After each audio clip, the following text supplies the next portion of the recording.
Hello student. आज हम class 4 की कलरव हिंदी पाठ्य पुस्तक से पाठ 2 पंचतंत्र की कथा आप सभी बच्चों को पढ़ाने जा रहे हैं। आइए इस कहानी को पढ़ते हैं और इसका आनंद लेते हैं। महिला रोप्य नगर का राजा अमर शक्ति बहुत ही दानी और प्रतापी था। राजा के 3 पुत्र थे, बहुशक्ति, उग्र शक्ति और अनंत शक्ति। तीनों ही मूर्ख थे। मूर्ख होने के साथ साथ ही वे अशिष्ट और उद्दंड भी थे। वे आम तोड़ने के लिए आम के पेड़ पर चढ़ जाते, आम मिलता तो रस फेंक देते और गुठली तोड़कर खाने लगते। दिन भर घोड़ों की पीठ पर बैठकर जंगल में निरीह पशुओं का शिकार करते रहते, बात बात पर झगड़ते और बड़ों की बात न मानते। राजा अपने पुत्रों की यह दशा देखकर बहुत चिंतित होता कि उसके बाद राज्य का क्या होगा। मंत्री सुमित्रि ने राजा को परामर्श दिया कि आचार्य विष्णु शर्मा को राजपुत्रों का शिक्षक नियुक्त किया जाए तो उन्हें उचित शिक्षा मिल सकेगी। राजा ने आदरपूर्वक विष्णु शर्मा को बुलाया और कहा, गुरुवर, मेरे पुत्र ज्ञान और विद्या से विहीन हैं। पढ़ने लिखने में इनका मन नहीं लगता। आप ही कृपा करके इन्हें शिक्षा दें। मैं आपको 500 गांव भेंट करूंगा। विष्णु शर्मा बोले, राजन, मेरे पास ऐसी संपत्ति है जो बांटने और अभ्यास करने से बढ़ती जाती है। आदि यदि यह मेरे पास ही रहे तो यह घटने लगती है। मुझे आपकी संपत्ति की चाह नहीं है। मैं पुत्रों की चिंता भी नहीं है।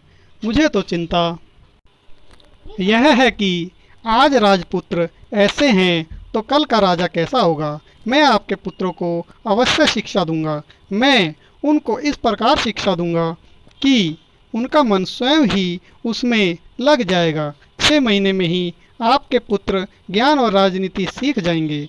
विष्णु शर्मा राजा के बेटों को लेकर वन में अपने आश्रम को चले गए। वे राजकुमारों को नित्य एक नई कहानी सुनाकर ज्ञान और नीति की शिक्षा देने लगे। एक दिन विष्णु शर्मा ने यह कहानी सुनाई।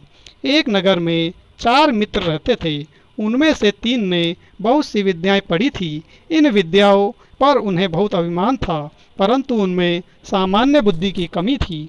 चौथा मित्र बहुत अधिक पढ़ा लिखा तो नहीं था, परंतु बुद्धिमान था। वह हर कार्य सोच विचार कर किया करता था। एक बार उन मित्रों ने विदेश जाकर धन संग्रह करने का निश्चय किया। वे चारों यात्रा पर निकल पड़े।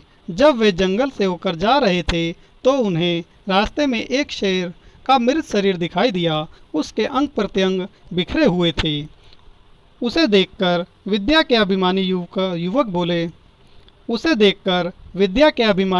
तीनों युवक बोले, चलो हम इस शेर के शरीर पर अपनी विद्या का प्रयोग कर इसे पुनर्जीवित कर दें। एक ने अस्थियों को सही क्रम में लगाकर अस्थि पिंजर तैयार किया। दूसरे ने उस पर मांसपेशियां जमा दी और उनके ऊपर चमड़ा लगाकर शेर का रूप दे दिया। तीसरा युवक उस मृत शरीर में प्राणों का संचार करने के लिए तत्पर हुआ।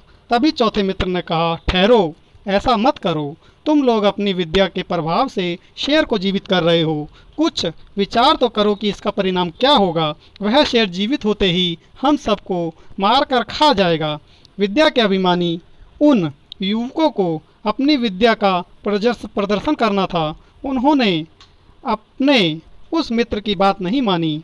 तब उस चौथे मित्र ने कहा, यदि तुमको अपनी विद्या के चमत्कार दिखाना ही है तो दिखाओ। एक क्षण ठहरो, मैं वृक्ष पर चढ़ जाऊं, तब इस शेर को जीवित करना। इतना कहकर वह पास ही एक वृक्ष पर चढ़ गया। तीसरे युवक ने अपनी विद्या का प्रयोग कर शेर को जीवित कर दिया। शेर ने अपने सामने 3 युवकों को खड़े देखा। उसने हवा में अपनी पूंछ लहराई। उसकी दहाड़ से सारा जंगल गूंज उठा।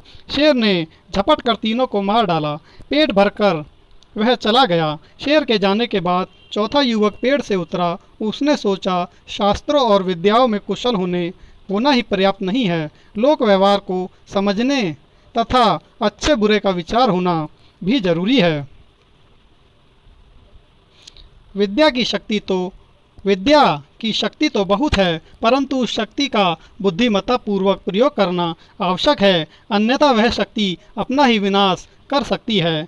इसी प्रकार बहुत सी कहानियाँ आचार्य विष्णु शर्मा ने राजकुमारों को सुनाई। इस प्रकार राजकुमारों का ज्ञान और योग्यता बढ़ने लगी। विष्णु शर्मा द्वारा सुनाई गई इन कहानियों का संकलन को हम पंचतंत्र कहते हैं। हमारे देश में पंचतंत्र, हितोपदेश तथा जातक कथाएं प्रचलित हैं। इस प्रकार कुछ देशों की अन्य कथाएं जैसे इस सब की कहानियां प्रसिद्ध हैं।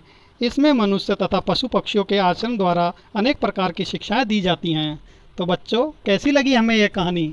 हमें कमेंट करके ज़रूर बताना। अगर वीडियो अच्छा लगा है तो वीडियो को लाइक करें, और अगर चैनल पर पहली बार आए हैं तो चैनल को सब्सक्राइब ज़रूर करें। वह वीडियो देखने के लिए आप सभी बच्चों का बहुत बहुत धन्यवाद।